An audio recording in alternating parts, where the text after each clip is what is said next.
देखो, जब चलना नहीं आता था तो कोई गिरने नहीं देता था, और अब चलना सीख लिया तो हर कोई गिराने में लगा है। सोचो कितनी कहानी होगी उसके पास, जो शख्स अब किसी से कुछ नहीं कहता।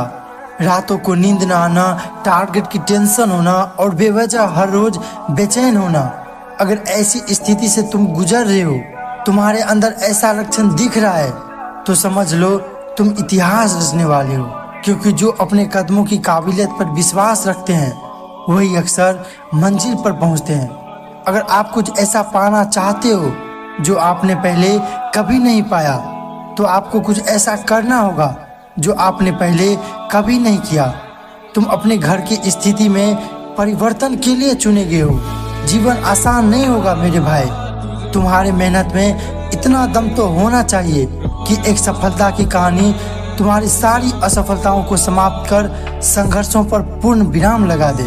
देर से बनो, लेकिन कुछ बनो जरूर, क्योंकि वक्त के साथ लोग खैरियत नहीं हैसियत पूछते हैं। इसीलिए जीवन में जो भी करो पूरे जी जान लगा के करो। उदय किसी का भी अचानक नहीं हुआ मेरे भाई। सूर्य भी धीरे धीरे निकलता है और ऊपर उठता है। याद रखना, उम्र से पहले समझदार बन जाते हैं वो लोग जिनके हिस्से बचपन से ही दुख और जिम्मेदारी आती है। अरे अपने वही है जो संघर्षों के समय भी तुम्हारे साथ हो, क्योंकि सफलता के बाद तो पराये भी अपने हो जाते हैं। आज मेरी परिस्थिति देखकर तुम मेरे खिलाफ जितनी बातें बना सकते हो बना लो, पर याद रखना, जिस दिन ये समय मेरा साथी बन गया ना, तो तुम्हें खुद पर शर्म आएगी कि मैंने किस आदमी के बारे में क्या बोला था।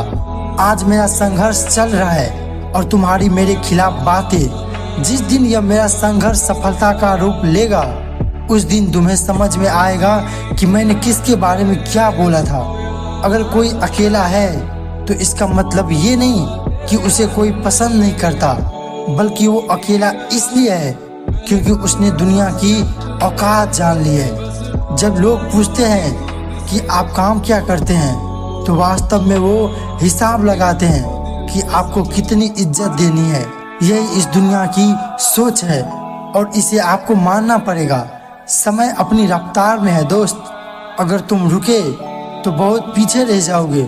इसीलिए धीरे ही सही लेकिन चलते रहो। जिस मेहनत से आज तू भाग रहा है वही कल तुझे सफलता दिलाएगी। झोंक दे खुद को इस आग में, यही आग तुझे हीरा बनाएगी।